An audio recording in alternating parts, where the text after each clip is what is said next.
খাদ্যের অধিকার মানুষের চিরন্তন অধিকার। এক স্যান্ডেলে পোস্ট মুখ্যমন্ত্রীর। বিরোধীরা এই অধিকারকে সম্মান দেয় না। আমলাশোলের অনাহার কাণ্ডের ঘটনা মনে করিয়ে বামেদের আক্রমণ মুখ্যমন্ত্রীর। বিজেপিকেও ভাষা ও ভাতের বিরোধী বলে কটাক্ষ মুখ্যমন্ত্রীর। বিজেপিকে ভাষা ও ভাতের বিরোধী বলে কটাক্ষ করেছেন মুখ্যমন্ত্রী মমতা বন্দ্যোপাধ্যায়। আমলাশোলের অনাহার কাণ্ডের ঘটনা মনে করিয়ে বামেদের আক্রমণ মুখ্যমন্ত্রীর। বিজেপিকেও ভাষা ও ভাতের বিরোধী বলে কটাক্ষ মুখ্যমন্ত্রীর। খাদ্যের অধিকার মানুষের চিরন্তন অধিকার এক স্যান্ডেলে পোস্ট করেছেন মুখ্যমন্ত্রী মমতা বন্দ্যোপাধ্যায়। বিরোধীরা এই অধিকারকে সম্মান দেয় না। বিরোধীরা এই অধিকারকে সম্মান দেয় না। আমলাশোলের অনাহার কাণ্ডের ঘটনা মনে করিয়ে বামেদের আক্রমণ মুখ্যমন্ত্রীর। বিজেপিকেও ভাষা ও ভাতের বিরোধী বলে কটাক্ষ মুখ্যমন্ত্রীর। আমাদের সঙ্গে ফোন লাইনে রয়েছেন আমাদের প্রতিনিধি দেবাশিস সেনগুপ্ত। দেবাশিস দা, মুখ্যমন্ত্রী মমতা বন্দ্যোপাধ্যায় পোস্ট করেছেন, মুখ্যমন্ত্রী বলছে যে খাদ্যের এই অধিকারকে সম্মান দেওয়া হয় না। দেখো, একদমই তাই। মুখ্যমন্ত্রী মমতা বন্দ্যোপাধ্যায় আজকে টুইট করেছে। টুইটে তিনি খাদ্য আন্দোলনের শহীদ নুরুল ইসলামের পরিবার সহ খাদ্য আন্দোলনের সমস্ত শহীদদের প্রতি কৃতজ্ঞতা জানিয়েছে। জানো যে 1959 সালে ঠিক এই আজকের দিনেই কিন্তু সেখানে কিন্তু এই খাদ্য আন্দোলন, সেই সময় দুর্ভিক্ষের পরেই যেভাবে খাদ্য সংকট এবং খাদ্যের মূল্য বৃদ্ধি হয়েছিল তা নিয়ে কিন্তু মানুষ প্রতিবাদের রাস্তায় নেমেছিল। আর সেই সময় কিন্তু পুলিশ নির্বিচারে গুলি চালিয়েছিল এবং সেই নির্বিচারে গুলি চালানোতে 80 জন কিন্তু সেখানে সাধারণ মানুষ তারা কিন্তু নিহত হয়েছিল।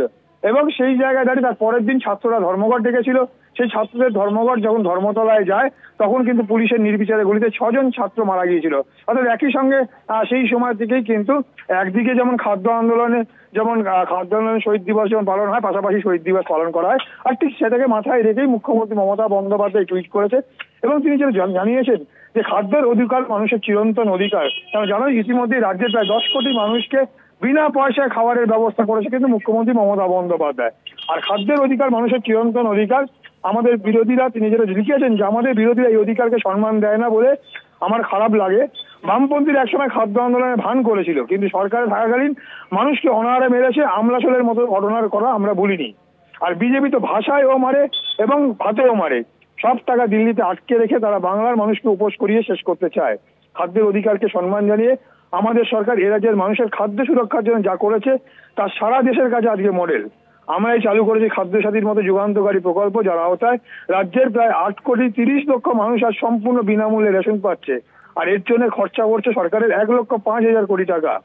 দুয়ারে রেশন প্রকল্পে প্রতি ঘরে মাসে প্রায় 7 কোটি 40 লক্ষ মানুষের বাড়ি দোরগোড়ায় খাদ্যশস্য গ্রহণ করছে। বাকি উপভোক্তারা তাদের সুবিধা ও পছন্দ অনুযায়ী রেশন দোকান থেকে খাদ্যশস্য গ্রহণ করছে। এই বাবদ সরকার খরচা করছে 1,500 কোটি টাকা। এছাড়া মা প্রকল্পে গরিব মানুষদের দুপুরে খাওয়ার জন্য 5 টাকা দেওয়া হয়, 5 টাকায় দেওয়া হচ্ছে খাওয়ার। তাই শুধু নয়, খাদ্যসাথী প্রকল্পের জন্য চালের যোগান করতে পশ্চিমবঙ্গ সরকার এই বছর রেকর্ড সংখ্যক অর্থাৎ 55,036 লক্ষ মেট্রিক টন ধান সংগ্রহ করেছে, যা 17 লক্ষ ক্ষুদ্র প্রান্তিক কৃষকদের উপকৃত করেছে। এটা আমাদের গর্ব, আমাদের সার্বিক চেষ্টার ফল। এবং সরকার 2 কোটিরও বেশি মানুষকে দারিদ্র্য সীমার বাইরে আনতে সক্ষম হয়েছে। সোজা কথায় আজকের বাংলায় সব মানুষের পূর্ণ খাদ্য সুরক্ষা, সব গরিব মানুষকে বিনা পয়সায় খুব সস্তায় এই রাজ্য খাবার পান। এবং এই প্রসঙ্গে বলতে গিয়ে তিনি যে তার যে প্রকল্পগুলো আছে, অর্থাৎ কেন্দ্রীয় সরকার একদিকে যেমন বঞ্চনা করছে তাদেরও যেমন কটাক্ষ করেছে, পাশাপাশি বামপন্থীদেরও কটাক্ষ করেছে। কারণ সেই সময় এই খাদ্য আন্দোলন শুরু করেছিল বামপন্থীরা এবং সেক্ষেত্রে দেখা যায় সেই সময়কার তাবর নেতারা, জ্যোতিবাবু সহ তাবর নেতারা এই আন্দোলনের পরে তাদেরকে লুকিয়ে পড়তে হয়। এবং সেই জায়গায় দাঁড়িয়ে থেকে অভিযোগ করেছে যে তাদের আমলেই কিন্তু দেখা যাচ্ছে যে আমলাশোলের মতো ঘটনা ঘটেছে। যেন আমলাশোলে জানো যে না খেতে পেয়ে মারা গেছে, এরকমও ঘটনা ঘটেছে। অর্থাৎ সেই নিয়েই একদিকে যেমন বিরোধীরা এই মুখ্যমন্ত্রীর এই যে 10 কোটি মানুষকে যে তারা অন্ন দিচ্ছে বা বিনা পয়সায় রেশনের যে ব্যবস্থা করেছে তা নিয়ে যেমন কটাক্ষ করে বারবার বিরোধীরা, কেন্দ্রীয় বিভিন্ন প্রকল্পের টাকা বন্ধ করে দিয়েছে, তারপরেও কিন্তু মুখ্যমন্ত্রী তার সব এই প্রকল্পগুলো চালিয়ে যাচ্ছে। এবং সেই তার মাঝেই কিন্তু বামপন্থীরাও কিন্তু কটাক্ষ করতে তিনি ছাড়েননি। তাই তাদের আমলে যে আমলাশোল হয়ে গেছে সেই ঘটনা বলতেও তিনি ছাড়েননি। অর্থাৎ খাদ্য আন্দোলনের সমস্ত তিনি কিন্তু কুর্নিশ জানিয়েছেন। অর্থাৎ খাদ্য আন্দোলনকে তিনি শহীদদের স্মরণ করেছেন এবং স্মরণ করেই কিন্তু একদিকে বামপন্থীদের, অপরদিকে বিজেপিকেও কটাক্ষ করতে তিনি ছাড়েননি।